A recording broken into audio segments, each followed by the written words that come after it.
Et au sortir de cette audience, les militants des partis politiques de l'opposition n'ont pas manqué de dire un mot.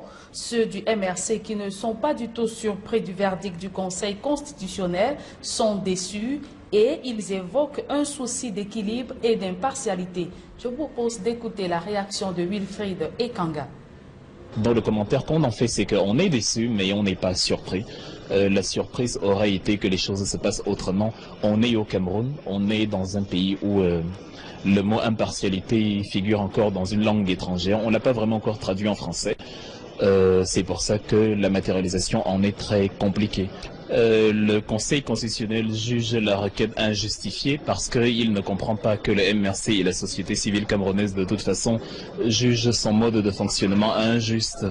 Il y a un souci d'équilibre, il y a un souci d'impartialité dans les structures qui nous administrent et qui ont pour fonction en fait d'être justement équilibrées pour contrebalancer le rapport de force entre le pouvoir et la population.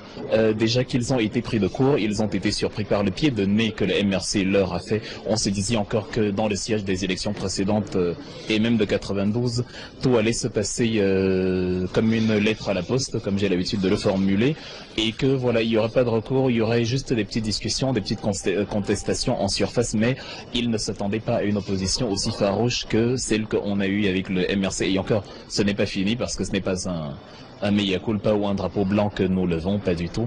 Mais en tout cas, l'exercice qu'on les a obligés à faire est déjà considéré comme une réussite en soi parce que voilà, on a quand même, s'il y a 1% de démocratie qui a prévalu ici, il est à mettre à l'actif de l'opposition. Et en tête de file, avec en tête de file le MRC, nous les avons obligés à être démocrates, du moins en surface, nous les avons obligés à discuter avec nous, nous les avons obligés à présenter des arguments et nous les avons poussés dos au mur. On a vu la grosse bourde qui s'est passée hier, justement, cela ne restera pas sans suite parce que quand on est sûr de gagner, on ne triche pas. On est même content de montrer les éléments comme ils se sont passés. Quand on triche, c'est parce qu'on sait que c'était le seul moyen par lequel on pouvait l'emporter. Cela relève des principaux mécanismes du parti au pouvoir et de ses ramifications. Dans le commentaire qu'on en fait, c'est qu'on est déçu, mais on n'est pas